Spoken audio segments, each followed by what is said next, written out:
Hi everybody, I'm Julie Schaefer with What They Think, and I'm here with John Scott Thorburn, who's Senior Color Analyst and Advisor to Canon U.S.A. Hi John. Hi Julie. We have known each other for some time. For quite a long time. Yes. And so you started with Canon in 2005. I think I met you then. We were dealing with color. Yes. Tell me how things have evolved in terms of color and color management with Canon.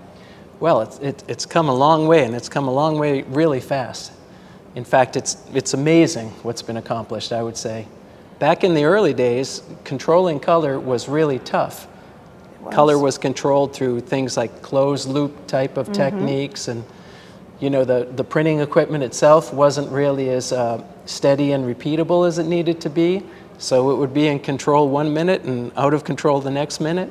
So it was kind of the wild, wild west. But now the printing systems, the presses are really solid, and the things that you can do with them is, you know, just much more controllable now. Right. So there's been great development in the last 15 years or so. It really is like a renaissance in color printing for this sort of printing. And we'll talk about what some of those latest things are, but I wanted to talk about G7 and the Canon presses. I didn't realize that G7 is built in to these devices? Yes, it is, in one of our controllers, the one called PRISMAsync. And that's Canon's controller. Yes, you know, we inherited that when we merged with U.S.A Corporation. So, you know, we got lots of great technologies, and that was one of them. And in the early days, that was right around the time when, you know, folks in our business segments were tuning into G7. And we had the pleasure of having Don Hutchison come to our office one time and explain it to us. And of course, once we had that training, we asked ourselves, well, what would it take to get this into our product line? And that was the start of it. And then we researched and we built it in. So I think the year was 2016, where PRISMAsync, which is a print controller, became the first ID Alliance certified G7 INRIP system. In fact, it might still be the only one that's a hardware-based system. And when we brought it in there, we made some real innovations. So it's my understanding that there are also inline spectrophotometers in many of the systems? Yes, that's a very important development. In fact, this season, our flagship cut sheet toner-based product is called imagePRESS. Yes. And we have 3 new models this season, and we call those the V-Series imagePRESS. And every one of them is offered with a high-quality inline spectral sensor, spectrophotometer. And what does that do? Please explain that. Oh, well, that's the start of great things. Because it can take measurements. You know, essentially they measure light and therefore color. And so there are many color control and color management functions that require high quality color measurements. And having the system inline means that an operator doesn't have to measure by hand.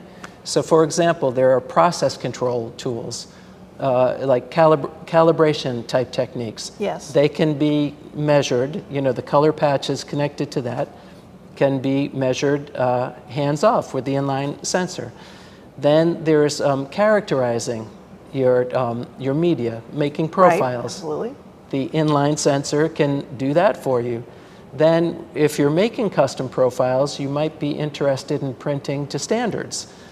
Standards in the States are Grackle, or in Europe, Fogra, or whatever they might be.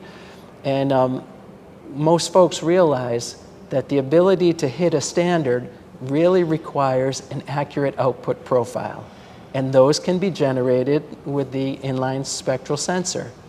And so once you have that accurate output profile, the question you have is, well, how did I do?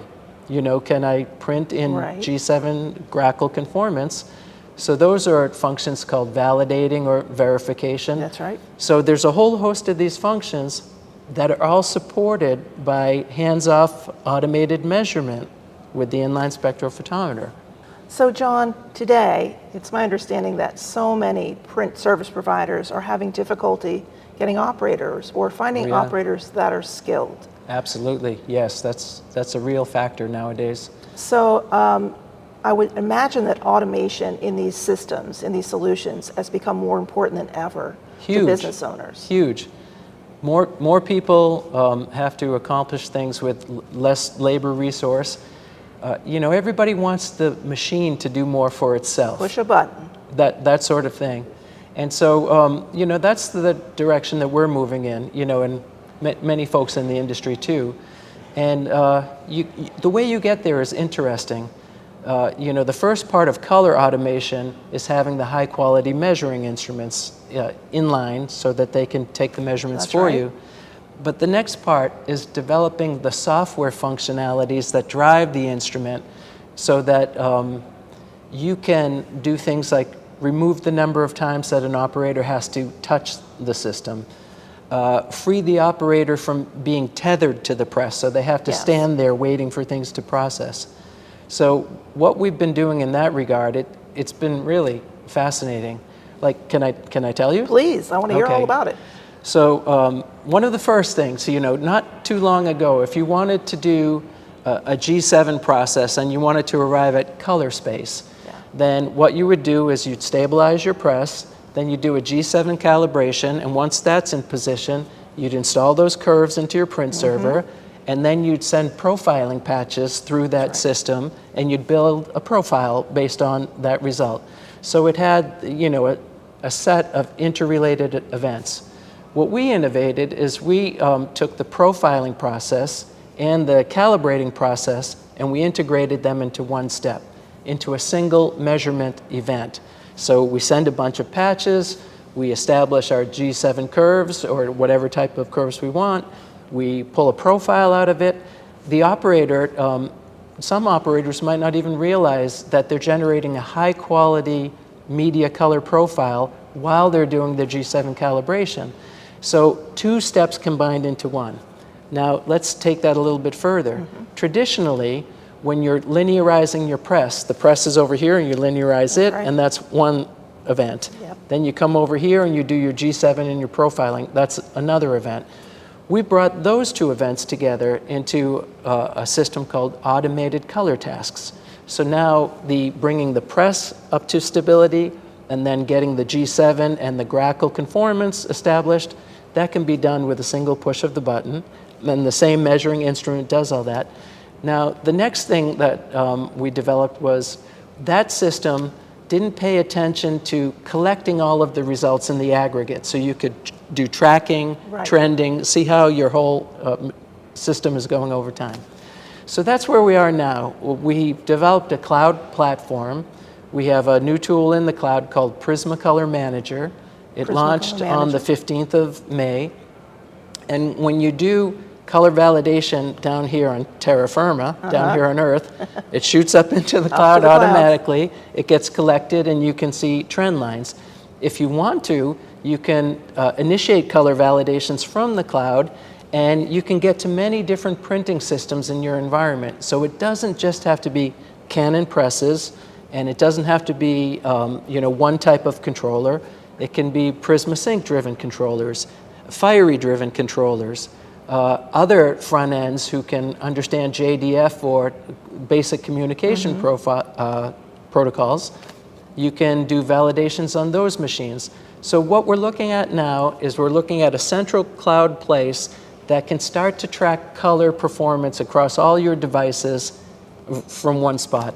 And the big thing that we want to see is in our segment, which is cut sheet toner-based printing, color measurement hasn't been as common as, say, it has been in litho printing. In the offset world? In the offset world. So now is a good time for color measurement. And the inline spectrum makes that possible, and the one-touch easy operation makes it possible for the labor staff. It removes drudgery, more folks can do more work, you know, with less effort. That's sort of the moment that we're in now. So we've moved to the cloud, and it's all about building trend lines, right? And being able to compare jobs to other jobs, or jobs run to another run, for example? Building history. Yes, absolutely. Like, for example, looking out that way, you could ask the question, well, how would this help potentially my sales and marketing? Right.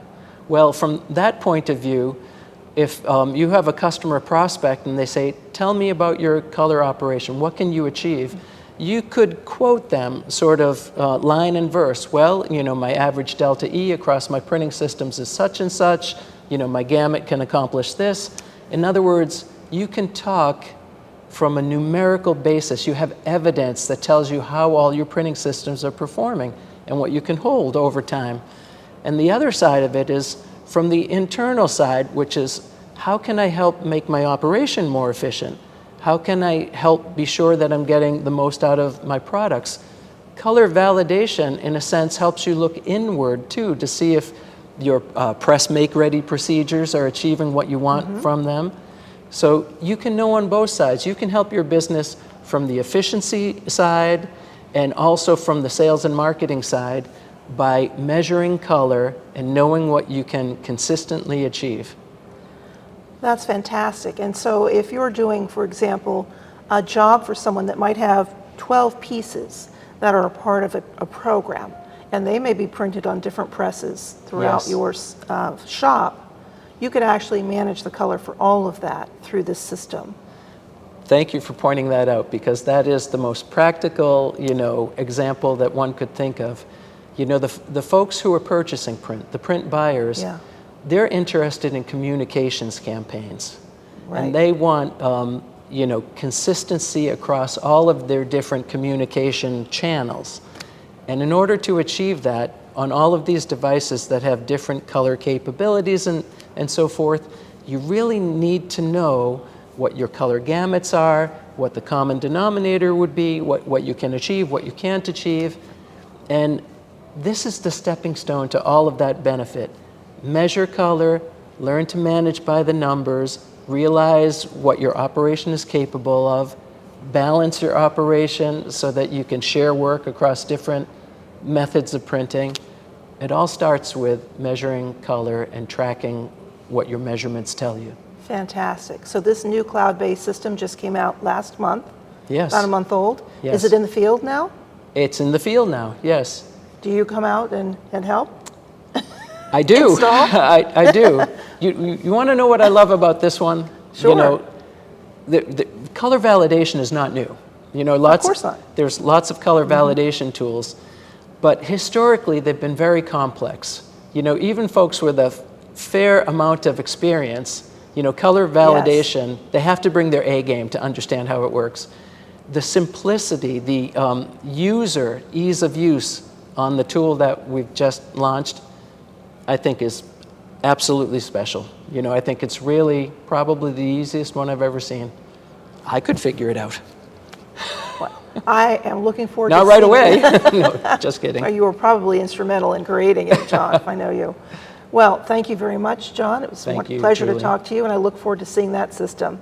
Oh, thank you, Julie. Thanks, nice everyone. to see you.